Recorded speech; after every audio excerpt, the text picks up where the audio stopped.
અન્નપૂર્ણા રસોઈ ઘરમાં તમારું સ્વાગત છે. તો ચાલો આજે આપણે બનાવીશું દૂધનો પાવડર. તો એની માટે આપણે સાકર લીધી છે, આની જગ્યાએ તમે ખાંડ પણ લઈ શકો છો. બદામ લીધી છે, કાજુ અને પિસ્તા આપણે લીધા છે. પિસ્તા આપણે નમકીન નથી લીધા, મોરા લીધા છે. જો મીઠા વાળા લેશો તો દૂધ આપણું ફાટી જાય, એટલે હંમેશા મોરા જ લેવાના પિસ્તા.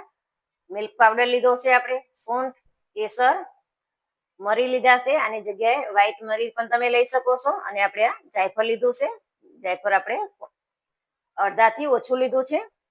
1 ચમચી આપણે વરિયાળી લીધી છે અને 12 થી 15 નંગ આપણે ઇલાયચી લીધી છે. ઇલાયચીને આપણે ફોલી અને આ રીતે દાણા કાઢી લીધા છે.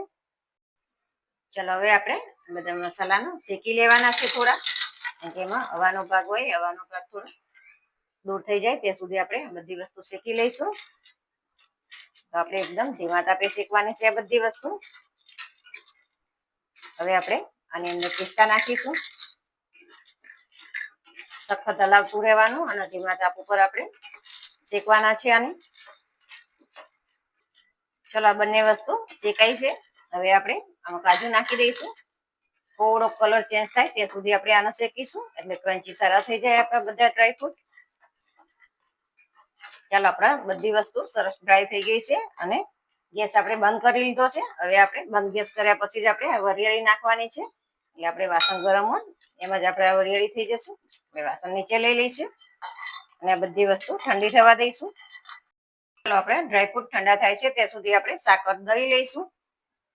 હવે સાકરની અંદર જ આપણે આ જાયફળ, મરી અને ઇલાયચી અને કેસર બધી વસ્તુ આપણે સાકરમાં નાખી અને દળી લઈશું. કારણ કે તમે જો ડ્રાયફ્રૂટમાં નાખશો તો ઇલાયચી દળાશે નહીં અને ઇલાયચીના બીજ એમને એમ રહેશે. તો ઇલાયચી આ રીતે સાકરમાં નાખી અને દળો તો સરસ દળાઈ જાય છે.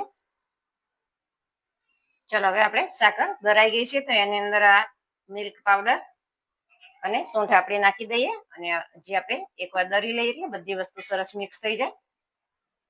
ચલો હવે આપણે જો સાકર અને બીજા બધા મસાલા સરસ પીસાઈ ગયા છે. હવે આપણે આને બાઉલમાં કાઢી લઈશું. હવે આપણે બધા ડ્રાયફ્રૂટ સરસ ઠંડા થઈ ગયા છે. હવે આને આપણે પીસી લઈશું. આપણે ડ્રાયફ્રૂટના આ રીતે પલ્સ મોડ ઉપર આપણે પીસવાનું છે. ચાલુ બંધ કરી. ચાલો આપણે જોઈ લઈએ. જો આપણે ચાલુ બંધ કરી અને પીસ્યું એટલે એકદમ કોરો આપણો પાવડર બને છે. જો તમે એક હારે પીસી દેશો તો આમાંથી ઓઇલ છૂટશે અને તમારો આ ગાંઠા જેવો પાવડર થશે. અને આ રીતે કરશો તો તમારે આ રીતે સરસ કોરો પાવડર થશે. ચલો હવે આપણે આ પાવડરના સાકરની અંદર નાખી દેવાનો છે. જો બંને વસ્તુ તમારે અલગ અલગ રાખવી હોય તો પણ રાખીને પણ તમે કરી શકો છો. કારણ કે જો તમારે પાવડર વધારે સમય રાખવાનો હોય તો 4-5 મહિના તો સાકર અંદર નહીં નાખતા. મારે રેગ્યુલર ખાવા માટે જ બનાવવાનો છે, એટલે હું આ રીતે બંને વસ્તુ મિક્સ કરી દઉં છું.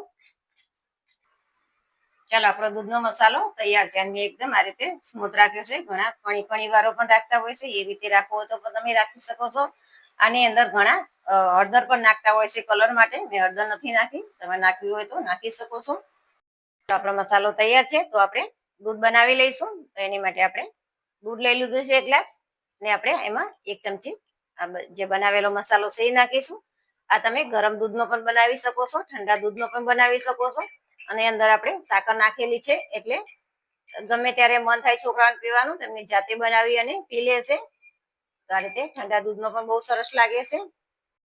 આ પાવડર તમે કોઈ પણ મીઠાઈ, દૂધ પાક હોય કે ખીર હોય કે કોઈ મિલ્ક શેક બનાવવું હોય એમાં પણ તમે વાપરી શકો છો. આ પાવડર બહુ સરસ બને છે. તો તમને આ રેસીપી વિડીયો ગમ્યો હોય તો લાઈક કરો, શેર કરો અને સબસ્ક્રાઈબ કરવાનું ભૂલતા નહીં.